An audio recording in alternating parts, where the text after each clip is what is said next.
महानगरपालिका प्रशासनाकडून शहरात नव्या व्यावसायिक बांधकामांना फायर सेफ्टीची परवानगी दिली जाते। त्यानंतर हे उपकरण सुरू आहे की बंद याकडे प्रशासनाचे स्पेशल दुर्लक्ष होते आणि आगीच्या दुर्घटनेनंतर पुन्हा शोरूम, मॉल्स, हॉटेल्स, हॉस्पिटल आणि कोचिंग क्लासेसचे फायर ऑडिट ऐरणीवर येते।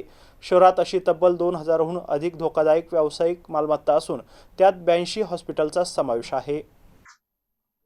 शहरातील अनेक व्यावसायिक मालमत्ताधारकांनी बांधकाम परवानगीसोबत फायर एनओसी घेतलेल्या नाहीत। यात प्रामुख्याने जुन्या शहरातील बांधकामांचा समावेश आहे।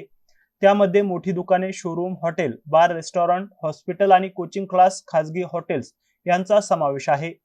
मागील वर्षी शहागंज भागातील 2 मोठ्या किराणा मॉलला आग लागून सुमारे 12 ते 18 कोटींहून अधिकचे नुकसान दाखवण्यात आले। दुकानातील संपूर्ण किराणा माल आगीत खाक झाला होता। एवढेच काय तर छावणीतील एका टेलरच्या दुकानाला आग लागल्याने तब्बल 7 जणांचा होरपळून मृत्यू झाल्याची घटना देखील घडली होती। या दुर्घटना घडल्यानंतर महानगरपालिका प्रशासनाला खरबडून जाग येते। त्यानंतर धोकादायक व्यावसायिक इमारतींकडील फायर सेफ्टी उपकरणांच्या तपासणीचे आदेश दिले होते। या आदेशावर केवळ आठवडाभरच गांभीर्याने चर्चा होते।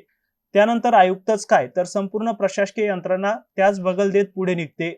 रविवारी गजानन हॉस्पिटलला लागलेल्या आगीच्या घटनेनंतर महानगरपालिका प्रशासन पुन्हा एकदा जागी झाले।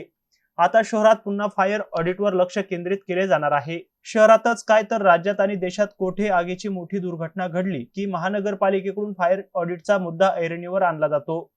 मागील 6 वर्षांपासून केवळ चर्चा सुरू आहे। कोरोना काळात नाशिक, विरारमध्ये हॉस्पिटलमध्ये आगीची घटना घडल्यानंतर शहरातही हॉस्पिटल, कोचिंग क्लासेसचे फायर ऑडिट करण्याचा निर्णय घेण्यात आला होता। परंतु त्यानंतर 2 आठवड्यातच याला केराची टोपली दाखवण्यात आली। शहरात 526 खासगी रुग्णालय, 45 बाल रुग्णालय अशी 571 लहान मोठी हॉस्पिटल आहेत। त्यातील 343 हॉस्पिटल व्यवस्थापनाकडून अग्निशमन विभागाला एनओसी साठी संचिका दाखल करण्यात आली आहे।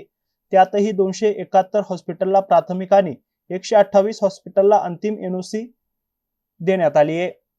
शहरातील किती मोठी दुकाने, हॉटेल आणि शोरूम यांच्याकडे फायर एनओसी आहे याबाबत अग्निशमन विभागाकडे आकडेवारीच उपलब्ध नसल्याची माहिती समोर आली आहे।